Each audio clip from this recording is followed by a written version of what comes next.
Need a pick-me-up? Forget that cup of joe. Now it's all about the energy drink. Because it tastes better. Because it's good. These Davidson County teenagers drink them almost daily. Wakes me up whenever I'm tired. I'll wake up in the middle of class and drink some, and then I'll be awake for another hour before I have to have another one. These kids tell Fox 8 on Your Side that they've had 3 or 4 energy drinks all in one day. I had like 4 in 2 hours, and my heart was racing really fast. And you can feel it through your veins and all that, and you get shaky. Brittany says she now knows that an energy drink isn't just another soda, but the Food and Drug Administration doesn't treat them that way. The amount of caffeine in a soda is regulated. Can't be more than 68 milligrams per 12 ounces. But energy drinks are a free-for-all. 1, they're not required to tell you how much caffeine is in them.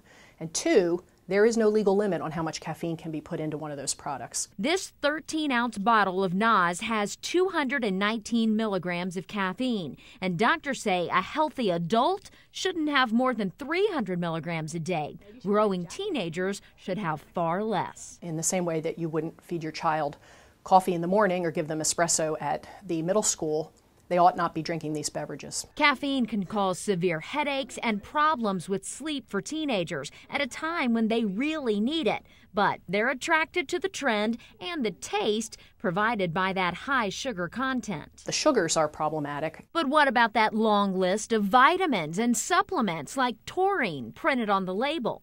Dr. Mary Claire O'Brien says it's misleading. There's plenty of the amino acid taurine in your supper. If you eat a well-balanced diet, it's not necessary to supplement it with products like these, which have additional ingredients that are potentially harmful, in particular the high caffeine content of these beverages.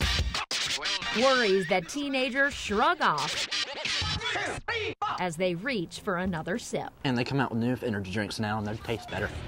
And yeah, they're popular. What's new and what's popular? It's hard to argue with a teenager. Melissa Painter, Fox 8 News. Chris Knight was always the kid who walked a little bit outside of the light.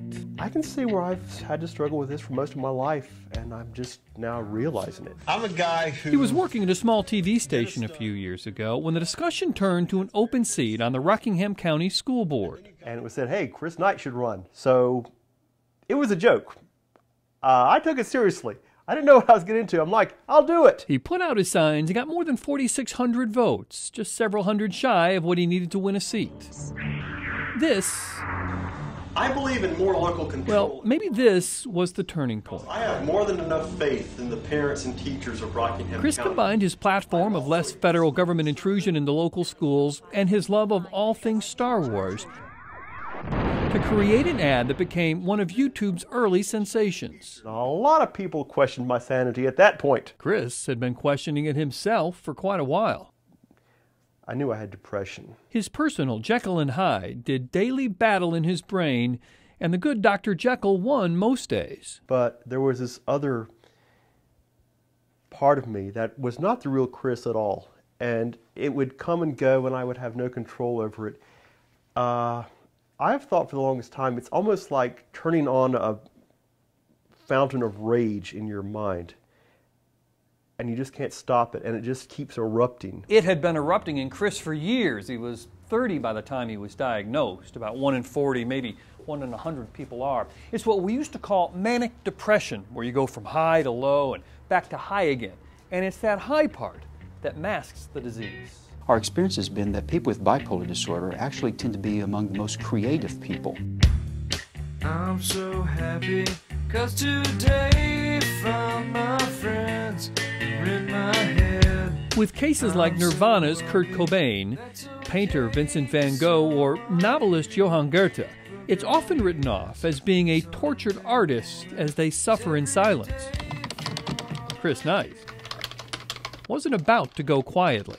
And if you were like me, you probably weren't even aware of your own mind turning against you until it was too late. He recently revealed on his blog that he suffers from bipolar disorder. The feeling of being alone in a dark, deep prison cell from which there is no light, no hope, no escape. It's his own personal cry from the darkness that he hopes will shed enough light for others to walk into. There is still a significant amount of stigma to saying that you have a depressive disorder or a bipolar disorder. Medicines for it have improved significantly, but patients often end up being their own worst enemy. If you take a medicine and you have a good response, you actually feel like yourself. And the question starts coming up, well, if I feel like myself, why do I need to take the medicine? For Chris, it's a daily battle within himself. This takes a lot of energy just to fight, just to keep it at bay. It's cost me a lot of creativity. It's cost me friendships, very dear friendships. And it has cost me family. Let's see. Chris uses medicine of the soul. Jeremiah is a favorite. God says, I have plans for you, not to bring you harm, but to give you a future, give you a hope.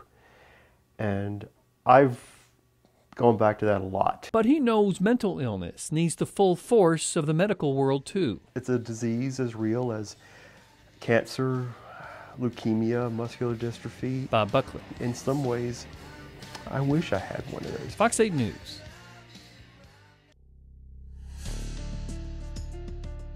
April 30th last year didn't turn out like Alex Murr expected. Just thinking it's another Friday, Gonna see my friends, go hang out. I would have never thought that at that hour, 11:22 a.m., would have changed my life in an instant. Alex was one of 4 High Point Christian Academy students riding in an SUV. They were on their way to lunch when they hit another car and flipped. Alex's best friends, Jacob Nance and Justin Simmons, were killed. They were both 17 years old. Alex was physically okay. Everything really after that was just it was like a big cloud of smoke. I didn't know what to think. I was like, I didn't want to accept that any of it was happening. 9 months later, he's coming to terms with what happened and trying to live the life of a college student at Liberty University in Virginia. But it's hard. It's something that I'm gonna always have to live with, and it gets to me sometimes. Sometimes I just can't help myself and I just break down. I'm just like,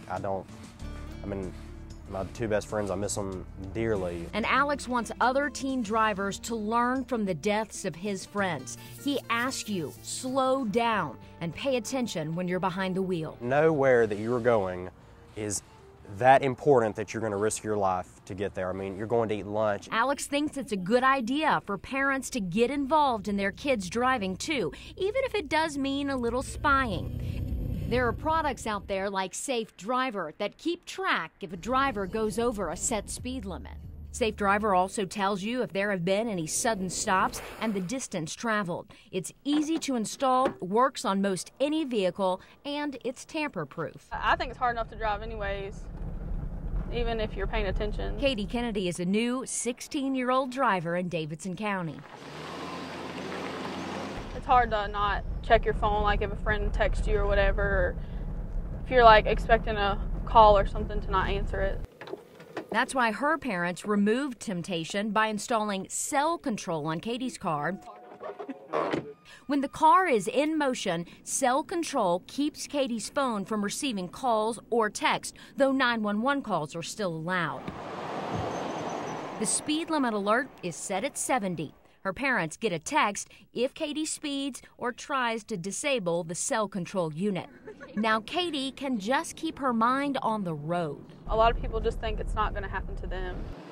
I'd rather be alive than to send a text to somebody. That is the message that Alex hopes all teenagers understand. Speeding, texting, any sort of distracted driving, it is not worth your life. Teenagers don't think this is going to happen. They're like, oh, well, it's going to happen to me. I'm 19, got my car, my friends, life is good, but it can all be taken so quickly. He knows it can. He lived through it, but others don't always get a second chance. Not a day, an hour goes by that I don't think about my best friends and how they would want me to live and keep going on. Melissa Painter, Fox 8 News.